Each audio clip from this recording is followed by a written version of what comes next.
Why Vikings were so dangerous? They weren't just warriors. They were nightmare fuel with better grooming habits than most modern men. The Vikings could braid hair, ski across ice, and murder you in your sleep. For over 300 years, they raided, burned, and enslaved their way across Europe, like ghosts from the sea. So, what made them so terrifying? Let's break it down. Born into blood, Viking boys didn't grow up. They were forged. From childhood, they trained to fight. Not for sport, for survival. Their society was brutal. If you couldn't defend yourself, you were dead, or worse. They practiced gleamer, and old Norse martial art with throws, strikes, and weapons. There were two kinds, sport gleamer, and the kind that broke bones. Even kids and women trained for fitness.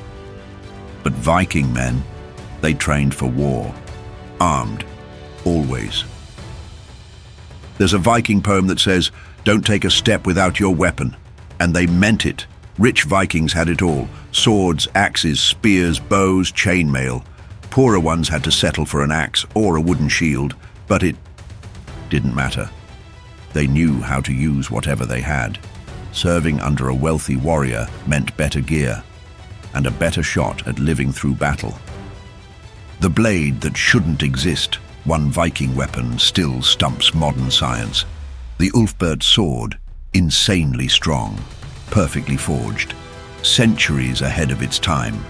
A modern blacksmith once tried to recreate it and said it nearly broke him. Nobody knows how the Vikings made it, but they did, and they made a lot of them. Glory through death. Here's what made them truly dangerous. They didn't fear death. To a Viking, dying in battle meant one thing: Valhalla or Folkvanger, if Freya chose you instead. Either way, you'd spend eternity feasting, fighting, and drinking with gods. Live, you get gold. Die, you get glory. No fear, no retreat, just violence. Ships like sharks. Then there were the longships, fast, silent, deadly.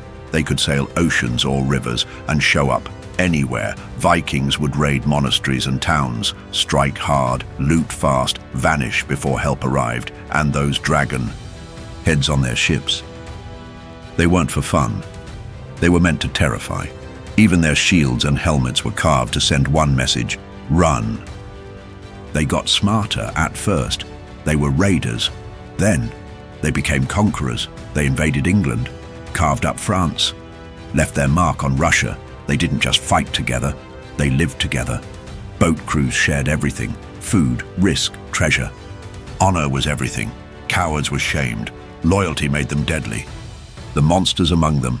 And if regular Vikings scared you, meet the Berserkers. These guys wore bear or wolf skins, screamed into battle, and fought like they were possessed. No armor, no fear. They bit shields, ignored pain, and according to legends, couldn't be hurt by fire or steel. Some say it was hysteria. Others, drugs like henbane or magic mushrooms. Either way, you didn't want to be near one, even if they were on your side. Eventually, they were outlawed. Too wild, too violent, too unstable. By the 1100s, they were gone, but their legacy, still here, still terrifying. Vikings weren't just brutal, they were strategic, loyal, and fearless, a brotherhood of warriors who didn't fear death, only dishonor. No wonder the world still can't forget them.